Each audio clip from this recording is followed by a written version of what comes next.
This case is a perfect example of how catfishing can actually turn a person into bait.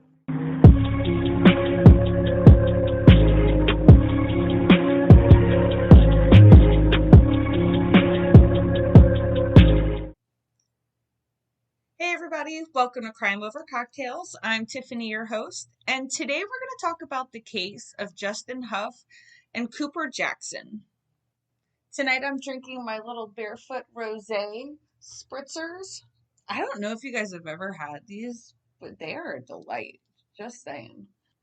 On January 2nd, 2006, at the Dam Neck Naval Base in Virginia, around 1:13 p.m., roll call was done, and they noticed that they were one Marine short. Justin Huff, age 23, was a respected corporal Marine. He did 2 tours in Iraq, and he was newly married to Rebecca, and they even had a baby on the way. He told his friends he knew just after a few short months of dating Becca that she was going to be the one. He was so happy, things were really starting to take off. Also was able to further his career by becoming an intelligence specialist with the Brigade Service Support Group 1. Other fellow Marines went to look for Justin in his barrack, but he was not there. While they looked around, they noticed that it kind of looked like he just picked up and left. There was a box of half-eaten pizza still sitting there, open. His clothes were everywhere. His jacket was there, and it was actually kind of cold out. So they figured if he did leave, he couldn't have gone far. Plus, he knows that it's going to be roll call. He never missed anything. They start to ask around to see if anyone's seen him. And Private First Class Richard, who was very close with Justin, said that Justin came to him just a few days earlier with a very weird story that an NCIS agent came to his room in the middle of the night and ended up accusing him of sexual assault on a female. Justin told Richard that not only did he not have a clue what the hell this guy was talking about, but he just felt like there might have been something off with him. I mean, the man was in blue jeans and tennis shoes, and it's not something that an NCIS agent would be wearing. Usually they're like in a suit and tie.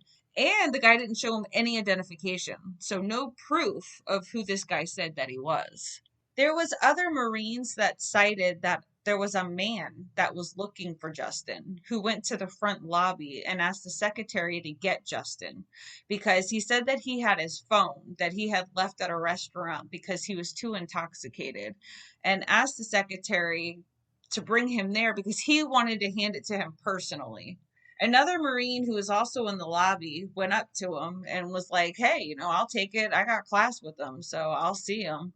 And the guy just puts it in his back pocket and walks away. Like, that's not suspicious at all. Not at all. So they're all kind of like, okay. And the one Marine actually followed behind him because he's curious now, like, what the fuck just happened? And they wanted to see how he was leaving. Did he have a car? Was he on foot? Who the fuck is this guy? So when they do, they see that it was a man who had a blue pickup truck and that it had a motorcycle strapped in the bed of it. So that would make it very unique and easy to spot. The Marine took a mental note of the whole situation and later told police when they got involved trying to figure out what happened to the missing Marine. And that incident had only happened just a few days earlier. Other Marines also saw a blue pickup truck that was spotted sitting in the parking lot, which also had a motorcycle in the bed. 2 Marines went up to the window and they're starting to question, what do you know about Justin? Where's Justin? Why have you been around? Your truck has been cited. They want answers. And the guy in the truck's just kind of looking as perplexed as they are. He's like, I don't have a clue who you're talking about. I don't know that person. My name is Cooper Jackson, and he was an intelligence specialist in the Navy. He was 23 years old, intelligent, fit, polite, but he was kind of socially awkward. But he did have a new woman in his life that he seemed really excited about. Her name was Samantha. And they met by her one day calling him, and she had the wrong number.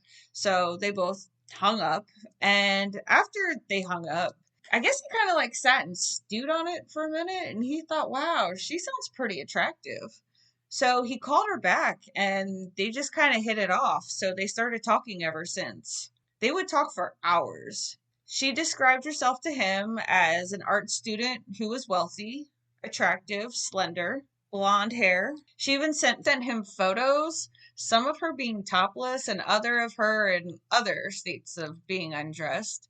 The couple communicated through telephone calls, emails, and text messages up to 50 times a day. And it also included some phone sex.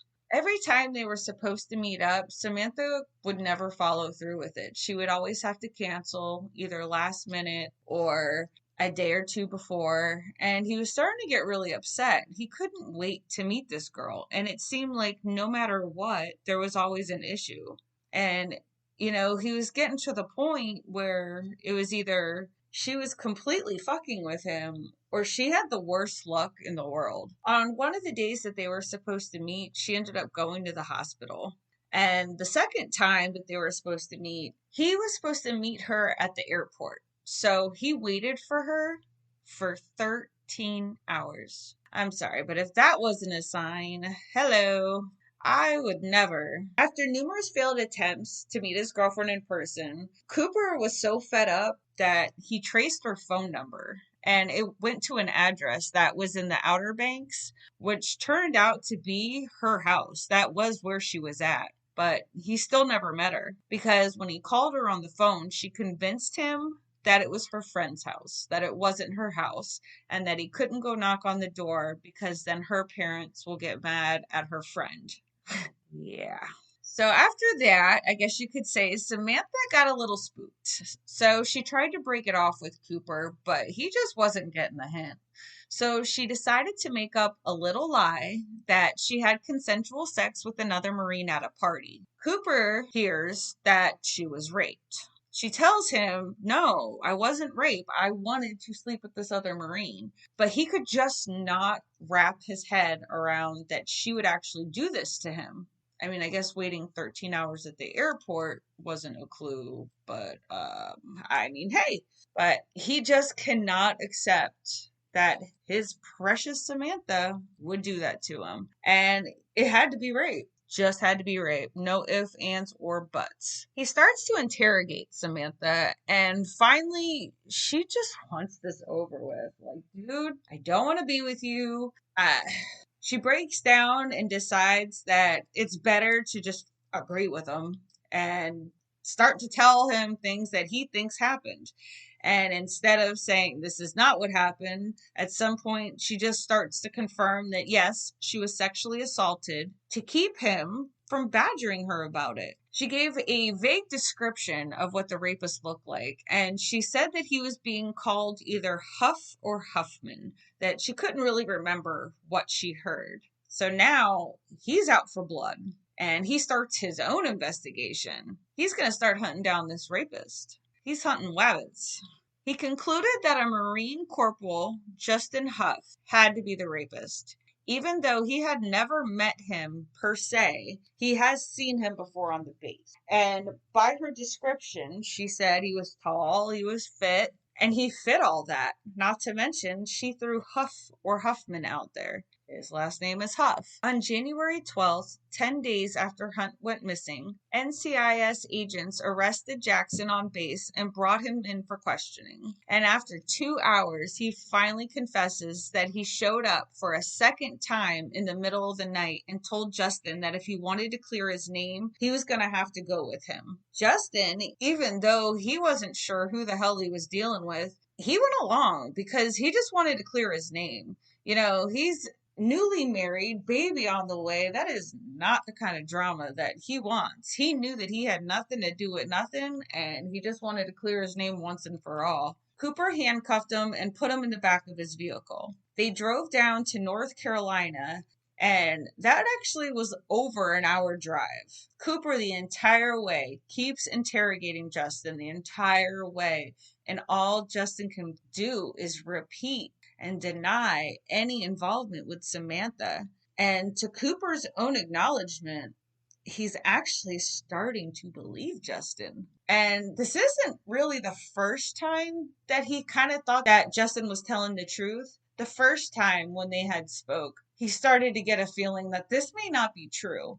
But again, Samantha wouldn't lie to him. He did Samantha wrong. Man's got to pay. But now, again, he's starting to believe that Justin may not be responsible for this. But unfortunately, he's reached a point of no return. He made Justin lie on the ground, and Justin's telling him, like, dude, I swear on my unborn child, I had nothing to do with this. And Cooper told the police that he asked him to swear on his life and everything that he held dear to his life that meant the truth. And he said he did. So he knew he was an innocent man, but he felt like he was in too deep. So he slit his throat, poured gasoline on him, and set him on fire. And then he buried him in a field. He pled guilty, so there was no trial, but in the military, they have a sentencing hearing, and that is what a jury is needed for. When he finally meets his beloved Samantha face to face,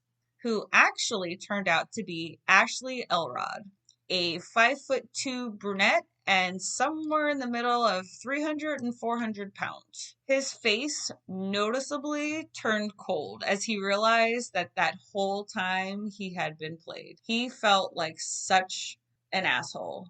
And I say for that, good. Samantha took the stand and told them that she was really a hotel clerk in North Carolina. She said that she felt horrible that the murder occurred, that she had no idea it would ever go that far to where an innocent person got freaking killed. She also admitted to lying about the rape and admits that she might have told a fake name. Turns out she's been doing this since she was 15 years old. She said that she just dials random phone numbers, hoping to call either Marines or sailors and to have remote relationships with them. And she said she did this because she lived near the Virginia beach bases.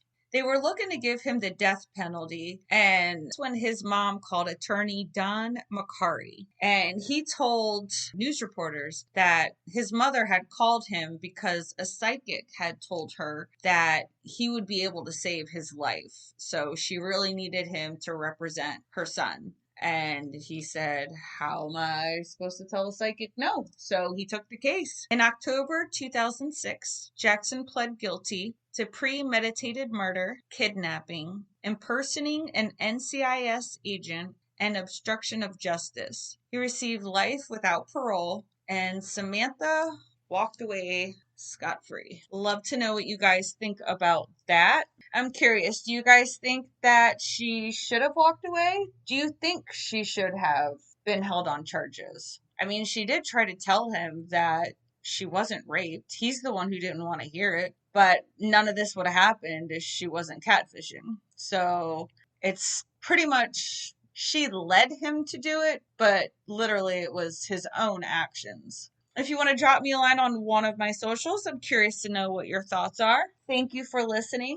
Don't forget all the ways to get your crime fix on Pandora, iHeartRadio, Apple, Spotify, YouTube, wherever you listen to your podcast. You can even go to crimeovercocktails.com, which is the official website. If you would like, while you're there, you can check out the merch. Also, you can help support the show by heading over to the Patreon page. While there, you will see that I am starting to upload my after hours edition of Crime Over Cocktails. That is where I give you my real thoughts on the case. Things that I would kind of like to say during the episodes, but I don't. I hope you're as excited as I am. Have a good night, you guys. We'll talk crime another time.